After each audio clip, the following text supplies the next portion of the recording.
ప్రభు అయిన యేసుక్రీస్తు నామములో కూడి చేరి వచ్చిన మీ అందరికీ మా ప్రేమ వందనాలు. దేవునికి స్తోత్రం. ఈ సమయంలో ఈనాటి వాక్య ధ్యానంలోనికి వెళ్ళిపోదాం. ఈనాటి వాక్య ధ్యానం కొరకై పరిశుద్ధ గ్రంథమైన బైబిల్లో నుండి అపోస్తులైన పౌలు గారు రోమిలకు రాసిన పత్రిక 12వ అధ్యాయం 16వ వాక్యం. ఏడ్చు వారితో ఏడువుడి, ఒకనితోనొకడు మనస్సు కలిసి ఉండుడి, హెచ్చు వాటి యందు మనస్సు ఉంచక తగ్గు వాటి యందు ఆసక్తులై ఉండుడి. చెప్పినాను, మీకు మీరే బుద్ధిమంతులమని అనుకొనవద్దు. హల్లెలూయా, హల్లెలూయా. ఈ యొక్క వాక్యాన్ని మనం గత 2 వారాలు కూడా ధ్యానం చేశాం. నీకు నీవే బుద్ధిమంతుడు అని అనుకోవద్దు. ఎందుకు అనుకోకూడదండి? నాకు నేనే బుద్ధిమంతుడిని నేను అనుకుంటాను, నీకు వచ్చి నష్టం ఏంటి అని ఒకవేళ ఎవరైనా అంటే మళ్ళీ దేవుని వాక్యం సెలవిస్తూ ఉంది. యెషయా గ్రంథం 5:21లో నీకు నీవే బుద్ధిమంతుడు అనుకుంటే నీకు శ్రమ. నాకు నేను బుద్ధిమంతుడిని నేను అనుకోకూడదు, నాకు నేను బుద్ధిమంతురాలని నేను అనుకోకూడదు. మరి ఎవరు చెప్పాలి? మన ప్రవర్తన చూసి, మన మంచితనం చూసి, మన నడవడిక చూసి, మన జ్ఞానం చూసి, మన వివేచన కలిగినటువంటి జీవితాన్ని చూసి ఇతరులు మనల్ని ఏమనాలి? బుద్ధిమంతులు అని చెప్పాలి. దేవునికి స్తోత్రం. హల్లెలూయా, హల్లెలూయా. అందుకే నీకు నీవే బుద్ధిమంతుడు అనుకుంటే నీకు శ్రమ అన్నాడు. అయితే బుద్ధిమంతుడైతే ఏం చేస్తాడు? తన కుటుంబాన్ని కాపాడుకుంటాడు, తన భర్తని పిల్లల్ని అందరినీ కాపాడుకుంటారు అనే విషయాలు మొదటి వారం ధ్యానం చేశాం. గత వారం ఏమని ధ్యానం చేసాం? బుద్ధిమంతుడైతే నరకాన్ని తప్పించుకుని పరలోకం వెళ్ళే మార్గం కోసం వెతికి ఆ మార్గంలో నడుస్తాడు అని చెప్పుకున్నామా? బుద్ధిమంతుడైతే అపాయం వచ్చుట చూచి దాక్కుంటాడు. బుద్ధిమంతుడైతే భక్తిహీనులు ఉన్న చోట నోరు మూసుకుంటాడు. బుద్ధిమంతుడైతే ఆకాశ మండలి జ్యోతులను పోలిన వారే అనేకులకు వెలిగిచ్చే దారి చూపే ఒక వేకువ చుక్కగా ఉంటాడు. దేవునికి స్తోత్రం. హల్లెలూయా. ప్రియమైన దేవుని బిడ్డలారా, ఆ కొనసాగింపులోనే బుద్ధిమంతుడైతే ఏం చేస్తాడు? ఇక్కడ ఏమంటున్నాడు? బుద్ధిమంతుడు అని ఎవరికి వాళ్ళే అనుకోవద్దు అన్నాడు. ఒకవేళ బుద్ధిమంతుడు అయితే ఏం చేస్తాడు? బుద్ధి లేనుడైతే ఎలాగో బుద్ధి లేనుడు అంటాం, వాడి కోసం ప్రత్యేకంగా మనం చెప్పాల్సిన అవసరం లేదుగా. ఒకవేళ బుద్ధిమంతుడు అని నువ్వు అనుకోవాలనుకుంటే ఇదిగో ఈ విషయాలు నీలో ఉంటేనే నువ్వు బుద్ధిమంతుడు అవుతావు, లేకపోతే నువ్వు బుద్ధిమంతుడు అయ్యే అవకాశం లేదు అని చెప్పుకుంటున్నాం కదా. ఆ క్రమంలోనే బుద్ధిమంతుడైతే ఏం చేస్తాడంటే మత్తయి సువార్త 7వ అధ్యాయం, మత్తయి సువార్త 7వ అధ్యాయం 24వ వాక్యం. మత్తయి సువార్త 7:24. కాబట్టి ఈ నా మాటలు విని వాటి చొప్పున చేయు ప్రతివాడును బండ మీద తన ఇల్లు కట్టుకొనిన బుద్ధిమంతుని పోలియుండును. హల్లెలూయా, హల్లెలూయా. ప్రియమైన దేవుని బిడ్డలారా, బుద్ధిమంతుడైతే ఏం చేస్తాడు అని కనుక మనం ఆలోచన చేస్తే ఇక్కడ దేవుని లేఖనం సెలవిస్తూ ఉంది. బుద్ధిమంతుడైతే ఏం చేస్తాడంట? ఈ నా మాటలు విని. ఏ మాటలు? అప్పటికే దాదాపు 3 దినాలు ప్రభువారు కొండ మీద ప్రసంగాన్ని చేస్తూ ఉన్నారు. 5వ అధ్యాయం ప్రారంభంలో ప్రారంభించి ఇక 7వ అధ్యాయం 5, 6, 7వ అధ్యాయం ముగింపులో ఈ మాట చెబుతూ ఇప్పటి వరకు నేను చెప్పిన ఈ మాటలు ఉన్నాయే, ఈ మాటల ప్రకారం ఎవరైతే జీవిస్తారో, ఎవరైతే వారి యొక్క ఆత్మీయ జీవితాన్ని బండ మీద కట్టుకుంటారో, దేని మీద అండి? బండ మీద కట్టుకుంటారో వాళ్ళు ఎవరంట? బుద్ధిమంతులు. బుద్ధిమంతులు. మరి బండ అంటే ఏ బండ మీద కట్టాలి? ఏ బండ మీద కట్టాలి? ఎవరైనా ఇల్లు ఇసుక మీద కడతారండి? మట్టి మీద కట్టేస్తామా? ఖచ్చితంగా తవ్వి దానికి పునాది వేసి ఆ పునాదికి ఐరన్ పెట్టి స్ట్రాంగ్గా ఉండేలాగా కడతాం, అవునా కాదండి? అందరికీ బండలు ఉన్న ఇల్లు ఉండవు కాబట్టి, బండలు ఉన్న స్థలాల్లో ఉండవు కాబట్టి. ఎందుకంటే పునాది గట్టిగా ఉంటేనే పైన గట్టిగా ఉంటుంది. దేవునికి స్తోత్రం.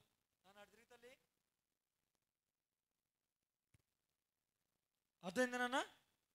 కనుక ఇక్కడ ప్రభు చెబుతున్న మాట ఏంటంటే, నువ్వు బుద్ధిమంతుడు అయితే నీ ఆత్మీయ జీవితాన్ని ఎక్కడ కట్టుకుంటారండి?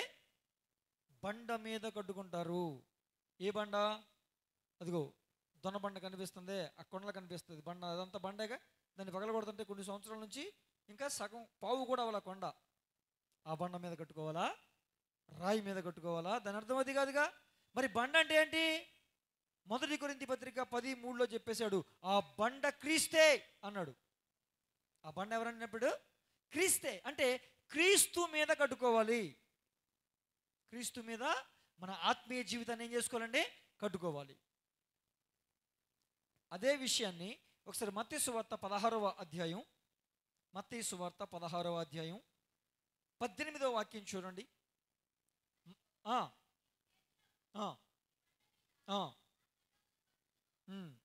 చాలు నాన్న. మరియు నీవు పేతురువు అని ఎవరు చెప్తున్నారు? యేసు ప్రభు చెప్తున్నాడు. ఎప్పుడు చెప్తున్నాడు అంటే, యేసు ప్రభు అప్పటికే చాలా కాలం పరిచర్య చేశారు, తిరుగుతూ ఉన్నారు కదా. కొంతకాలం అయిన తర్వాత యేసు ప్రభు వారు తన శిష్యులు 12 మందిని ఒక దగ్గర ఉన్నప్పుడు శిష్యులను అడుగుతున్నాడు. పేతురు, యోహాను, అంద్రెయ, ఫిలిప్పు అని ఒక్కొక్కరిని అందరినీ కలిపి, నా గురించి అసలు ఈ జనాలు ఏమనుకుంటున్నారు అంటే, అయ్యా నువ్వు దేవుని కుమారుడువు అని కొంతమంది అనుకుంటున్నారు, నువ్వు ప్రవక్తవి అని కొంతమంది అనుకుంటున్నారు, నువ్వు చాలా గొప్ప వ్యక్తివి అని కొంతమంది అనుకుంటున్నారు, కొంతమంది అలా అనుకుంటున్నారు, కొంతమంది ఇలా అనుకుంటున్నారు, కొంతమంది మంచి బోధకుడు అనుకుంటున్నారు అని వాళ్ళందరూ ఏమనుకుంటున్నారో చెప్పాడు. అప్పుడు ప్రభువు వారు అన్నారు, యేసయ్య అన్నాడు, సరే మీరు నా గురించి ఏమనుకుంటున్నారు? ఏంటండి అది అడిగాడు. వాళ్ళందరి సంగతి పక్కన పెట్టు, ఇంతకాలం నాతో పాటు తిరుగుతున్నారు కదా, మీరు నా గురించి ఏమనుకుంటున్నారు అంటే వాళ్ళెవ్వరూ మాట్లాడాల. 11 మంది ఎవరు మాట్లాడలేదు, కానీ పేతురు మాట్లాడుతున్న మాట ఏంటో తెలుసా? నీవు సజీవమైన దేవుని కుమారుడవైన క్రీస్తువి. హల్లెలూయా, హల్లెలూయా, దేవునికి స్తోత్రం. అప్పుడు ప్రభు వారు ఏమన్నారండి? ఈ మాటలు నీ అంతటా నువ్వు తెలపబడలేదు, కానీ పరలోకమందున్న తండ్రి ద్వారా నీకు తెలపబడ్డాయి అని చెబుతూ, ఇదిగో పేతురు, ఈ బండ మీద. ఏ బండ మీద అండి? ఈ బండ మీద అన్నాడా? ఈ అన్న దగ్గర మనం గుర్తుపెట్టుకోవాలి. ఈ బండ మీద నా సంఘాన్ని కడతాను అన్నాడు. చాలామంది ఏమనుకుంటారంటే, ఈ బండ మీద నా సంఘాన్ని, పేతురు ఈ బండ మీద నా సంఘాన్ని కడతాను అంటే పేతురు మీద సంఘాన్ని కడతాను అని ప్రభు చెప్పాడు అనుకుంటారు. అది కాదు దాని అర్థం. ఆ విషయాన్ని చాలా జాగ్రత్తగా మనం చదవాలి. ఈ బండ మీద, ఈ అంటే ఏంటి? అక్కడ ఏం సందర్భం అది? ఇప్పుడు ఎవరో వచ్చారండి, నాకు కొన్ని సంగతులు చెప్పారు, లేకపోతే ఒక సంగతి చెప్పి, ఇదిగో ఈ విషయాన్ని బట్టి అంటే దాని అర్థం ఏంటి? వాళ్ళు నాకు తెలిపినటువంటి విషయం. అవునా కదా? అవునా? ఈ సంగతి అంటే నాకు చెప్పిన సంగతి. ఇప్పుడు ప్రభు వారికి, పేతురు గారికి, శిష్యులకి మధ్యలో జరుగుతున్న విషయం ఏంటి? దేవుని ప్రత్యక్షత. ప్రభు అయిన యేసయ్య ఎవరై ఉన్నారు అనేది ఒక ప్రత్యక్షత. అందుకే అంటున్నాడు, ఈ బండ మీద అంటే క్రీస్తు అనే ప్రత్యక్షతను ఎవరైతే కలిగి ఉంటారో ఆ క్రీస్తు యొక్క ప్రత్యక్షత అనే బండ మీద నా సంఘాన్ని కడతానన్నాడు. హల్లెలూయా, హల్లెలూయా. ఎప్పుడూ కూడా ప్రభువారు మనిషి మీద సంఘాన్ని కట్టడు. అలాగైతే ఇప్పుడు ఈ సంఘం నా నెత్తి మీద కట్టాలి, అవునండి? మనిషి మీద కడతాడా? ఇప్పుడు ఇదంతా ఎక్కడుండాలి? మోస్తాను నేను. మనిషి మీద సంఘాన్ని కట్టడు. ఇదేమన్నాడు? హస్తకృతములైన ఆలయములలో నేను నివసిస్తానా? మరి మందిరాలు ఎందుకు కట్టాలి? మరి మందిరం ఎందుకు కట్టాలి? ఇంత ఖర్చు ఎందుకు పెట్టాలి అంటే, ఒకళ్ళు ఇద్దరు అయితే ఇంట్లో ఆరాధన చేసుకుంటారు, 5-6 కుటుంబాలు అయితే ఇంట్లో ఆరాధన చేసుకుంటారు. 100 కుటుంబాలు ఆరాధన చేయాలంటే, 100 మంది ఒకే చోట కూర్చుని దేవుణ్ణి ఆరాధించాలంటే ఒక స్థలం ఉండాలిగా. అందుకే మందిరం అన్నాడు. కానీ వాస్తవానికి సజీవమైన మందిరాలు ఎవరో? మనమే. దేవునికి స్తోత్రం. హల్లెలూయా, హల్లెలూయా. అంటే క్రీస్తు అనబడుతున్నటువంటి ప్రత్యక్షత మీద సంఘాన్ని కడతానన్నాడు.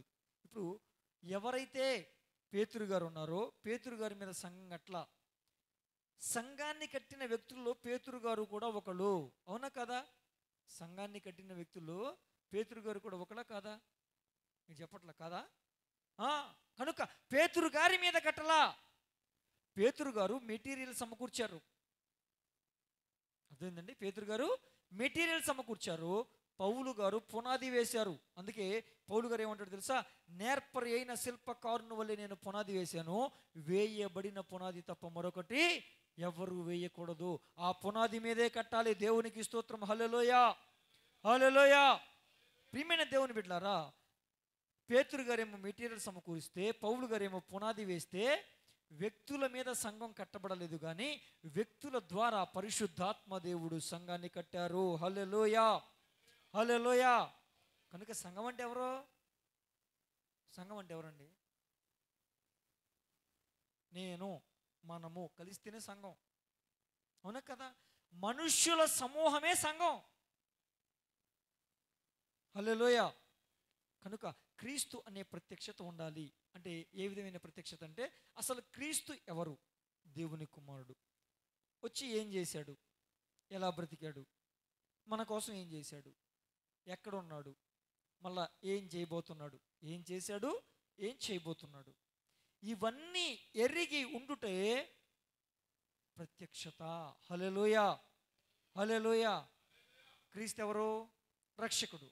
ఎందుకు వచ్చాడు? పాపాల నుంచి మనల్ని రక్షించడానికి వచ్చాడు. ఎందుకు మరణించాడు? మన పాపానికి క్రయధనముగా తన రక్తాన్ని వెలగా చెల్లించి మరణించాడు. తిరిగి లేచాడు. ఎక్కడున్నాడు ఇప్పుడు? తండ్రి కుడి పార్శ్వమున కూర్చుని విజ్ఞాపన చేస్తున్నాడు. మళ్ళీ ఏం చేస్తాడు? త్వరలో మధ్యాకాశానికి రాబోతున్నాడు. దీన్ని ప్రత్యక్షత. ఆయన రాబోతున్నాడు. ఎందుకు వస్తున్నాడు? భూమి మీద మనుషులు చూసి వెళ్ళిపోవడానికా? కాదుగా. ఇక్కడ ఎవరైతే ఆయన మాట ప్రకారం జీవించి వారి యొక్క జీవితాలను, వారి కుటుంబాలను ఆత్మీయంగా కట్టుకుంటారో వారిని మధ్యాకాశానికి తీసుకెళ్ళడానికి వస్తున్నాడు. దేవునికి స్తోత్రం. హల్లెలూయా, హల్లెలూయా. ఈ ప్రత్యక్షత ఎవరికైతే ఉంటుందో ఆ ప్రత్యక్షత మీద మన ఆత్మీయ జీవితాన్ని కట్టుకోవాలి. వాళ్ళే బుద్ధిమంతులు. దేవునికి స్తోత్రం. ఈ నా మాటలు విని వాటి చొప్పున చేయు ప్రతి వాడు బండ మీద తన ఇల్లు కట్టుకుని పోలివాడు ఉంటాడు. బుద్ధిమంతుణ్ణి పోలినవాడే ఉంటాడు. బండ మీద తన ఇల్లు కట్టుకునిన బుద్ధిమంతుణ్ణి పోలి ఉంటాడు. అదే ఇసుక మీద కడితే ఏమన్నాడు? బుద్ధిహీనుడు అన్నాడు. మన అంశం ఏంటి? నాకు నేనే బుద్ధిమంతునని అనుకోకూడదు. అలా అనుకుంటే నాకు శ్రమ. నా పనిని బట్టి, నా వ్యవహారాన్ని బట్టి, నా జీవితాన్ని బట్టి ఇతరులు నా గురించి బుద్ధిమంతులను సాక్ష్యం ఇవ్వాలి. ఒకవేళ నేను బుద్ధిమంతుడినైతే ఏం చేయాలి? నా ఆత్మీయ జీవితాన్ని నేను కట్టుకోవాలి. ఎక్కడ కట్టుకోవాలి? క్రీస్తు అనే ప్రత్యక్షత అనే బండ మీద, క్రీస్తు ప్రత్యక్షత అనే బండ మీద మన ఆత్మీయ జీవితాన్ని కట్టుకోవాలి. హల్లెలూయా, హల్లెలూయా. ఇంకెక్కడ కట్టుకోవాలో చూద్దాం. యోధాపత్రిక, యోధాపత్రిక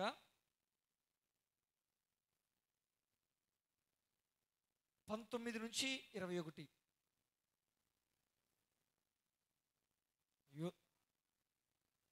అట్టివారు ప్రకృతి సంబంధులను భేదములు కలగజేయుచున్నారు.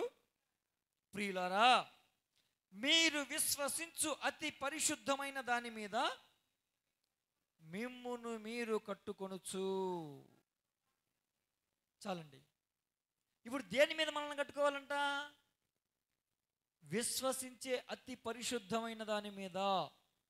ఏది అతి పరిశుద్ధమైంది? అతి పరిశుద్ధమైనది ఏది? దేవుడు ఒక్కసారి వారికి అప్పగించిన, అపోస్తులకు అప్పగింపబడిన బోధ. మనకి అందరికి తెలుసుగా. మత్తయి సువార్త ఆఖరి అధ్యాయం 20వ వచనంలో ఏమంటాడు? 20వ వచనంలో ఏమంటాడండి?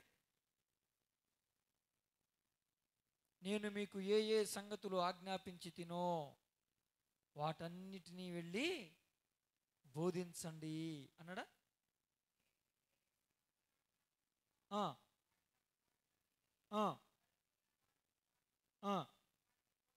చాలండి. వాటన్నిటినీ గైకొని అందరికీ బోధించండి. ఇప్పుడు ప్రభు ఏ సంగతులు ఆజ్ఞాపించాడు? ఈ లోకానికి నేను వచ్చింది మనిషి యొక్క పాపాన్ని, మనిషి యొక్క శాపాన్ని కొట్టివేయడానికి, మనుషుల యొక్క పాపము శాపము నిమిత్తం నా ప్రాణాన్ని పణంగా పెట్టి రక్తము చేత వారి ప్రాణాన్ని విమోచించడానికి వచ్చాడు, చనిపోయాడు, చెప్పినట్టుగా తిరిగి లేచాడు, వెళ్ళాడు, మరలా వస్తాడు. అవునండి. ఆయన చెప్పిన మాటలు కొన్ని ఉన్నాయి, ఇలా చెప్పండి, ఇలా చెప్పండి, ఇలా చెప్పండి అని. ఆ మాటలే చెప్పాలి, అంతేగాని నా పై వచనంలో 19వ వచనంలో ఏమన్నాడు? కలిపి చెరిపే మాటలు ఉంటాయి, ఇష్టం వచ్చినట్టుగా మాట్లాడే మాటలు ఉంటాయి, ఎవరికి వాళ్ళే కుయుక్తితో వంచనతో బోధించే బోధలు ఉంటాయి. అబద్ధ క్రీస్తులు వస్తారని చెప్పాడు దేవుడు. నేనే క్రీస్తునని చెప్పుకుంటూ తిరుగుతారని చెప్పాడు.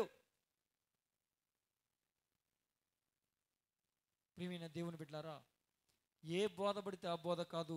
నువ్వు ఎక్కడ కట్టుకోవాలి? దేవుడు ఒక్కసారే అప్పగింపబడిన, శిష్యులకు అప్పగింపబడిన బోధ.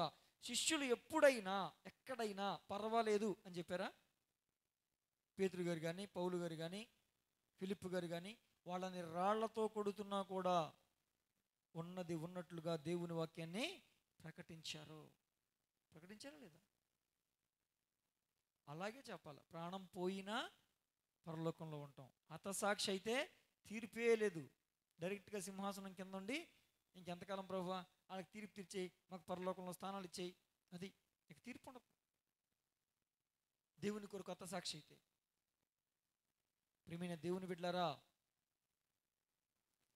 మనము విశ్వసించే అతి పరిశుద్ధమైంది అపోస్తులకు అప్పగింపబడిన బోధ. అంటే శిష్యులు. అపోస్తులు అంటే ఎవరండి? శిష్యులు. శిష్యులకి దేవుడు ఏ సంగతులు చెప్పాడో, ఎంత ఖచ్చితంగా చెప్పాడో అలాగే మనం కూడా బోధించాలి. పర్వాలేదు అనేది ఎవరి మాట, ఎవరి బోధ? సాతాను బోధ. దానికి ఎక్కువ ఆలోచించాల్సిన అవసరం లేదు. ఆదికాండం 2వ అధ్యాయంలో ప్రభు ఏమని చెప్పాడు ఆదాముకి? ఈ తోటలో పెడుతున్నా అన్ని చెట్ల పండ్లు తిను, ఈ ఒక్క చెట్టు పండు తింటే పర్వాలేదు అన్నాడా? చచ్చిపోతావు అన్నాడా? 3వ అధ్యాయం ప్రారంభంలో వాడొచ్చాడు. ఎవడో? సాతానుగాడు. ఆడొచ్చి ఏమన్నాడు? పర్వాలేదు, ఏం కాదు, దేవదూతలాగా మారిపోతావు, ఆయన రూపంలోకి వెళ్ళిపోతావు, అందంగా తయారవుతావు, అజ్జుడు ఎంత బాగుందో పండు తినేసేయి అన్నాడు. పర్వాలేదు అన్నామంటే పోయినట్టే. పర్వాలేదు అంటే ఏమైనట్టే? పోయినట్టే. సమస్య లేదు అందుట్లో. పర్వాలేదు అనేది రాకూడదు, రాజీ రాకూడదు. వాక్యాన్ని ఉన్నది ఉన్నట్టుగా బోధించగలగాలి. దేవునికి స్తోత్రం. హల్లెలూయా, హల్లెలూయా. కొంతమందికి మూఢనమ్మకాల మీద భక్తి ఉంటుంది, కొంతమందికి ఆచార సంబంధమైన భక్తి ఉంటుంది, కొంతమందికి సెంటిమెంట్ భక్తి ఉంటుంది. ఆ భక్తులు ఏవి కూడా పనిచేయవు. అలాంటి భక్తులు పనిచేయవు. మూఢనమ్మకాలను తీసి మూలన తొక్కాల. అదేదో అజ్ఞాన కాలంలో, జ్ఞానం తెలియని కాలంలో, వాక్యం తెలియని కాలంలో చేసినటువంటి పనులవే.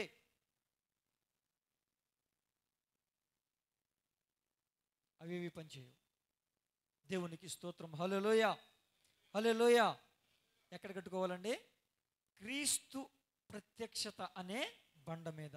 2, అతి పరిశుద్ధమైన దాని మీద. ఏది అతి పరిశుద్ధమైంది? దేవుడు అపోస్తులకు అప్పగింపబడిన బోధ. వాళ్ళు ఎక్కడైనా కాంప్రమైజ్ అయ్యారా? పర్వాలేదు ఇది చేయొచ్చు అన్నారా? అన్య ఆచారాలకి ఒప్పుకున్నారా? చెప్పాలి మీరు. చదవలేదు, బైబిల్ చదవలేదా? అన్య ఆచారాలు ఒప్పుకున్నారమ్మా? ఒప్పుకోలా. ఖండితంగా ఖండించారు. అలా ఖండించినందుకే వాళ్ళని చంపబడ్డారు. ప్రియమైన దేవుని బిడ్డలారా, మనం అతి పరిశుద్ధమైన అపోస్తులకు అప్పగింపబడిన బోధ మీద, ఆ సరైన వాక్యం మీద మన ఆత్మీయ జీవితాన్ని కట్టుకోవాలి. దేవునికి స్తోత్రం. హల్లెలూయా, హల్లెలూయా. ఇంకొక విషయం చూద్దాం, 3వ విషయం.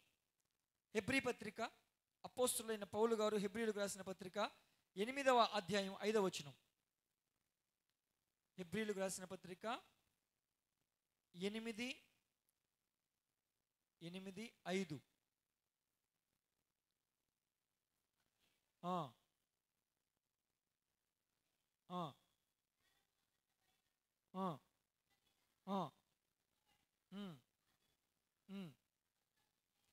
కొండ మీద మీకు చూపబడిన మాదిరి చొప్పున. చాలండి. ఎలా కట్టుకోవాలంట? ఇప్పుడు చెప్పాలి. ఇప్పుడు చూడండి, ఇక ఎలా కట్టుకోవాలండి? కొండ మీద మోషేకు చూపించినట్లుగా ఇక్కడ మన ఆత్మీయ జీవితాన్ని బండ అనే క్రీస్తు మీద కట్టుకోవాలి. దేవునికి స్తోత్రం. హల్లెలూయా. ఎక్కడ చూపించాడు? సీనాయి కొండ మీద 40 దినాలు ఉపవాసం ఉన్నప్పుడు ఒకసారి ఆజ్ఞలు ఇచ్చాడు, రెండోసారి ప్రత్యక్షపు గుడారాన్ని ఎలా కట్టాలో చెప్పాడు. అవునా? అవునండి. ఇప్పుడు అక్కడ ఏం చెప్పాడు? అక్కడ ఏమున్నాయి? ప్రత్యక్షపు గుడారంలో ఆవరణం ఉంటుంది, పరిశుద్ధ స్థలం ఉంటుంది, అతి పరిశుద్ధ స్థలం ఉంటుంది. అవునా? ఇప్పుడు ఆవరణం అనేది అందరికీ కనిపించే విషయం. ఏమండి, ఇప్పుడు మన చర్చి మాత్రం కట్టాం కాబట్టి సరిపోయింది. దీని పక్కన కొంచెం మనం కాంపౌండ్ వాల్ కట్టామనుకోండి, ఇప్పుడు ఆవరణాన్ని అందరూ చూడడానికి అవకాశం ఉందా? ఉంది. లోపల విషయాన్ని కొంతవరకే చూస్తారు. ఈ అతి పరిశుద్ధమైంది అంతకుముందు ఇక్కడ డేరా ఉండేది, క్లాత్ లాగా ఉండేది అప్పట్లో. ప్రత్యక్షపు గుడారం అయితే దేవుడు చనిపోయిన తర్వాత ఆయన శరీరం అని తెరంచింపినప్పుడు ఆ తెర చిరిగిపోయింది. కరుణాపీఠాన్ని అందరూ కూడా నేరుగా మందసాన్ని చేరుకునే అవకాశం లభించింది. ఇప్పుడు ఆవరణం అనేది దేనికి సాదృశ్యం అంటే మన శరీరానికి సాదృశ్యం. హల్లెలూయా. ఇప్పుడు ఆవరణం ఏ విధంగా అందరికీ కనపడుద్దో మన శరీరం కూడా అందరికీ కనిపిస్తుంది. ఇప్పుడు ఆవరణంలో ఏముంటుంది? బలిపీఠం ఉంటుంది. ఏముంటుందండి? బలిపీఠం ఉంటుంది. బలిపీఠం మీద ఏం అర్పిస్తారు? అర్పణలు అర్పిస్తారు. అలాగే మన శరీరం అందరికీ కనిపిస్తుంది కనుక ఈ కనిపించే ఈ శరీరంలో సమర్పణ ఉన్నది అన్న విషయం ఇతరులు చూడగలగాలి. హల్లెలూయా, హల్లెలూయా. అదేందండి, మన మాట తీరు, మన నడవడిక, మన ప్రవర్తన, మన మంచితనం ఇవన్నీ కూడా బయటికి కనిపించాలి. ఈ శారీరక సంబంధమైనటువంటి ఆ యొక్క ఆత్మీయ సౌందర్యం, ఆత్మీయ సమర్పణ కూడా వెలుపటికి అందరికీ కనిపించాలి. హల్లెలూయా, హల్లెలూయా. అదేందో బిడ్డలారా, ఇది శరీరం, అది బలిపీఠం సాదృశ్యం అని చెప్పాం. గంగాళం ఉంది. గంగాళం దేనికి సాదృశ్యం? శుద్ధీకరణకి సాదృశ్యం. అంటే గుమ్మం ముందు గంగాళం ఉంటుంది, ఆ గంగాళంలో నీళ్లు ఉంటాయి. ఈ పరిశుద్ధ స్థలంలోకి గుమ్మంలోకి అడుగు పెట్టే ముందు అక్కడ కాళ్ళు చేతులు శుభ్రంగా కడుక్కుని లోపలికి అడుగు పెట్టాలి. మనల్ని మనం మందిరానికి వచ్చే ముందు అదే చెప్పాడు ప్రసంగి గ్రంథం 5వ అధ్యాయం 1వ వచనంలో. ఏమని చెప్పాడు? మీరు మందిరానికి వెళ్ళేటప్పుడు మీ ప్రవర్తన సరి చేసుకోవాలి చెప్పాడా? ప్రసంగి 5:1. మీరు మందిరానికి వెళ్ళేటప్పుడు ఏం చేయాలంట? మీ ప్రవర్తనని సరి చేసుకోవాలి. అంటే మనల్ని మనం ఒక్కసారి పరిశీలన చేసుకోవాలి, పరీక్షించుకోవాలి, ఒక్కసారి ఆలోచన చేసుకోవాలి. ఏం చేసాం, ఎలా ప్రవర్తించాం, ఎలా మాట్లాడాం, ఎప్పుడైనా ఎక్కడైనా ఏ విధము చేతనైనా దేవునికి ఆయాసకరం పుట్టించే విషయాలు ఏమన్నా మనం జరిగించామా, మాట్లాడామా అనేదన్నీ కూడా మనం కడుక్కుని పరిశీలన చేసుకుని ప్రభు సన్నిధిలో ఒప్పుకుని మందిరంలో అడుగు పెట్టాలి. దేవునికి స్తోత్రం, హల్లెలూయా. లోపలికి అడుగు పెట్టగానే బయట వెలుగు లోపలికి రాకుండా మొత్తం అంతా చుట్టూ కప్పేయమని చెప్పాడు దేవుడు. ప్రత్యక్షపు గుడారం మనం అంటే కిటికీలు పెట్టుకున్నాం, ప్రత్యక్షపు గుడారానికి కిటికీలు ఉండకూడదని చెప్పాడు దేవుడు. బయట వెలుగు లోపలికి ప్రవేశించడానికి వీల్లేదన్నాడు, కిటికీలు పెట్టొద్దు అన్నాడు. అప్పుడు ఏం చేయాలి? రాగానే దీపవృక్షం ఉంటుంది, దీపవృక్షం వెలిగించబడాలి. దీపవృక్షం దేనికి సాదృశ్యం అంటే పరిశుద్ధాత్మ అభిషేకానికి సాదృశ్యం. హల్లెలూయా, హల్లెలూయా. ఆ పరిశుద్ధాత్మ అభిషేకం చేత మనం నింపబడి వెలిగింపబడి మన జీవితాన్ని వెలిగించుకుంటూ ఉండాలి. అది ఆరిపోకూడదు. అర్థమైందండి? తర్వాత ఎక్కడికి వెళ్ళాలి? అక్కడ నుంచి సముఖపు రొట్టెల బల్ల ఉంటుంది. సముఖపు రొట్టెల బల్ల అంటే దేవునితో సహవాసం. ఆ రొట్టెల బల్ల మీద 2 దొంతులుగా 6 రొట్టెలు 6 రొట్టెలు. ఇశ్రాయేలు గోత్రకర్తలకు 12 కదా గోత్రాలు, ఆ గోత్రాలకు సూచనగా 6, 6, 12 ఉంటాయి. అవి 2 దొంతులుగా ఉంటాయి. అలాగా దేవునితో సహవాసం అంటగట్టబడే స్థితి మనకు ఉండాలి. దేవునికి స్తోత్రం, హల్లెలూయా. తర్వాత ఇక్కడ ఈ అతి పరిశుద్ధ స్థలానికి ముందు ధూపవేదిక ఉంటుంది. ఈ ధూపవేదిక ప్రార్థనా జీవితానికి సాదృశ్యం. అందుకే నా ప్రార్థన ధూపం వలెను అంటాడు భక్తుడు. ప్రార్థనా జీవితాన్ని కలిగి మనం మన ఆత్మీయ జీవితాన్ని కట్టుకోవాలి. తర్వాత ఇక్కడ ఏముంటుందండి? మందసం, కరుణాపీఠం. కరుణాపీఠంలోకి ఎవరు పడితే వాళ్ళు వెళ్ళటానికి వీలుంటుందా? ప్రత్యక్షపు గుడారంలో యాజకులకు కూడా వీలు ఉండదండి. ప్రధాన యాజకుడు సంవత్సరానికి ఒక్కసారి మాత్రమే లోపలికి రావాలి.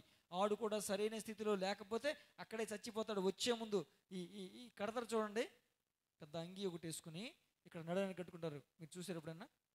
అది ఎందుకు కట్టుకుంటారో తెలుసా? ప్రధాన యాజకుడికి ప్రభు వరలా కట్టించారు. ఇక్కడ కట్టుకుని బయట ఆ తాడు, ఇంకొక తాడు ఒకటి ఇక్కడ కట్టుకుంటాడు. వాళ్ళు బయట ఉండి అక్కడ ఈ పరిశుద్ధ స్థలంలో ఉండి వాళ్ళు తాడు పట్టుకుంటారు అనమాట. అదేంటండి, నడడానికి ఒక తాడు కట్టుకుంటాడు, దానికి ఒక తాడు కట్టుకుని వాళ్ళ చేతిలో పెడతాడు బయట. ఒకవేళ ప్రధాన యాజకుడు అతి పరిశుద్ధ స్థలంలో ప్రవేశించినప్పుడు సరైన స్థితిలో లేకపోతే అక్కడికక్కడ చచ్చిపోతాడు. చచ్చిపోయిన విషయం వాళ్ళకి తెలిసినప్పుడు లోపలికి వాళ్ళు రాకూడదు. అతి పరిశుద్ధ స్థలంలోకి ఎవరు పడితే వాళ్ళు రాకూడదు. అందుకే ఆ వ్యక్తిని బయటికి లాగడానికి ఆ తాడుతో లాగుతారు. దేవునికి స్తోత్రం, హల్లెలూయా. కనుక ప్రధాన యాజకుడు మాత్రమే చూసేది అతి పరిశుద్ధ స్థలం, మందసం. ఇప్పుడు మందసం ఏంటి తెలుసా? మన హృదయం. నా హృదయం నీకు కనపడద్దా? నా హృదయం ఎలా ఉందో నీకు తెలుసుద్దా? తెలియదు. మరి ఎవరు తెలుసుద్ది? మన ప్రధాన యాజకుడు ఎవరు? యేసయ్య. అవునా? ప్రధాన యాజకుడు ఎవరు అంటే మనకి యేసయ్య. యేసయ్య మన హృదయాన్ని చూడగలడు. దేవునికి స్తోత్రం, హల్లెలూయా. కనుక ఈ విషయాలన్నీ కూడా చాలా జాగ్రత్తగా మనల్ని మనం కట్టుకుంటూ రావాలి. ఆత్మీయ జీవితాన్ని కట్టుకుంటూ రావాలి. ఇదే బుద్ధిమంతుని పోలినటువంటి విషయం. ఈ విధంగా మన ఆత్మీయ జీవితాన్ని కట్టుకోవాలి. సరే, మెటీరియల్ ఏంటి? కట్టుకుంటాం. సరే, ఇల్లు కట్టాలంటే ఏది కట్టాలన్నా మెటీరియల్ కావాలి కదండి. మెటీరియల్ ఏంటి? ఆ వాక్యం చూద్దాం. ఆ వాక్యం చూద్దాం. కొరింథీయులకు రాసిన మొదటి పత్రిక, అపోస్తలుడైన పౌలు గారు కొరింథీయులకు రాసిన మొదటి పత్రిక 3వ అధ్యాయం 13వ వాక్యం. ఎవడైనా ఈ పునాది మీద బంగారము, వెండి, వెలగల రాళ్ళు, కర్ర, గడ్డి, కొయ్యకాలు మొదలైన వాటితో కట్టిన ఎడల వాని పని కనబడును. ఆ దినము దానిని తేటపరుచును. అది అగ్ని చేత బయలుపరచబడును. చాలండి. ఇక్కడ మెటీరియల్ చెప్తున్నాడు. 6 రకాల వస్తువులు చెప్పాడు.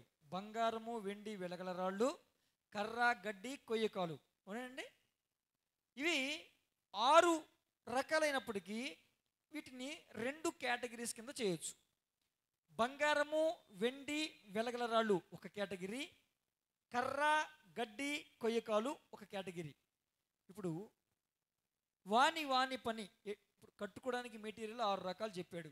ఎవరికి నచ్చిన దాంతో వాళ్ళు కట్టుకోండి అన్నాడు.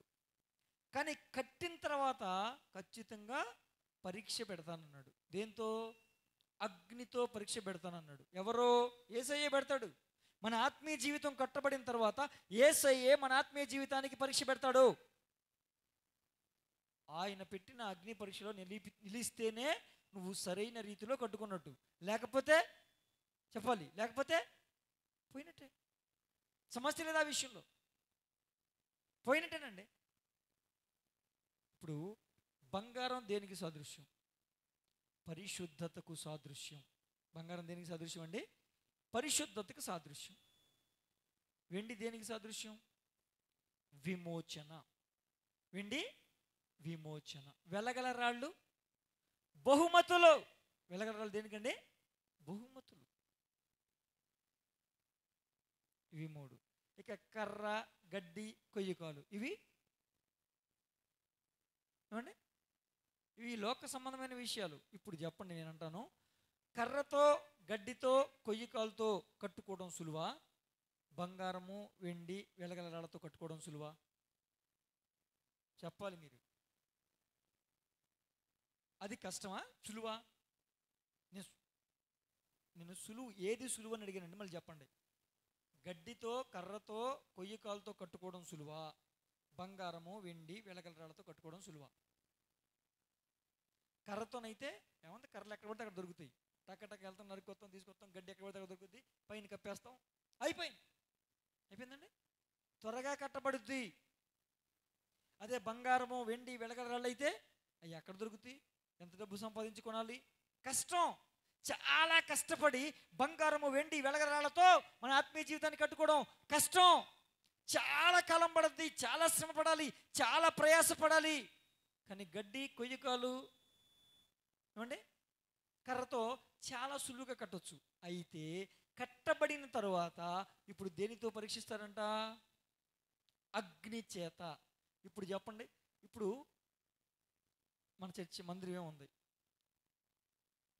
పెట్రోల్ పోసి అగ్గేసాం, అగ్గిపుల్ల గీసాం, కాలిపోద్దా? చెప్పాలి మీరు. ఇందుట్లో ఒక పాటు కూడా కాలదు, ఈ బ్యానర్ తప్ప.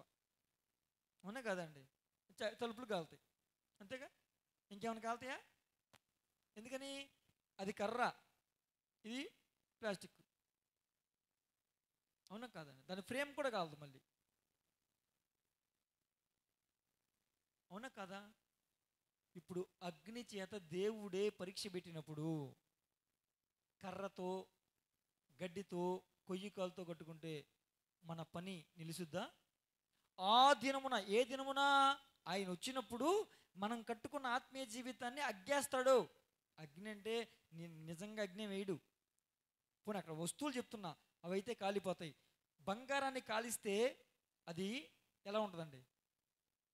మీకు అసలు ఏం తెలియదు ఏంటమ్మా బంగారం గురించి? నాకంటే సరిగ్గా తెలియదు. కానీ కాదు, బంగారాన్ని కాలిస్తే దాని యొక్క మెరుపు పెరుగుతుందా తగ్గుతుందా?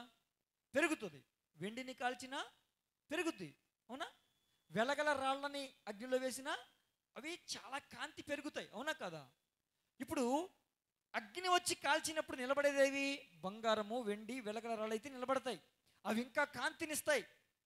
ఇవైతే కాలి బూడిదైపోయి వాటి రూపాన్ని కూడా కోల్పోతాయి, అసలు పని కనబడదు, మొత్తం నాశనం అయిపోద్ది. అవునా కదా? కనుక మన ఆత్మీయ జీవితాన్ని ఎక్కడ కట్టుకోవాలి తెలుసా? బంగారము దేనికి సదృశ్యం అని చెప్పాను? పరిశుద్ధత. పరిశుద్ధత అనే వస్తువుని ఉపయోగించి మన ఆత్మీయ జీవితాన్ని కట్టుకోవాలి. 2, వెండి దేనికి అని చెప్పాను? విమోచన. దేని నుంచి విమోచించబడాలి? లోకం నుంచి, శరీర కోరికల నుంచి, ఏమండి ధనాశల నుంచి, ఈ ఈ దేహం నుంచి కూడా విమోచన మనం కోరుకోవాలి. ఈ దేహంలో ఎల్లకల్లా ఉండిపోతామా? ఎప్పుడు ఎవరు ఎలా ఏ విధంగా కాలాన్ని చెల్లిస్తారో తెలీదు. అందుకే వాక్యం ఏమని సెలవిస్తూ ఉంది?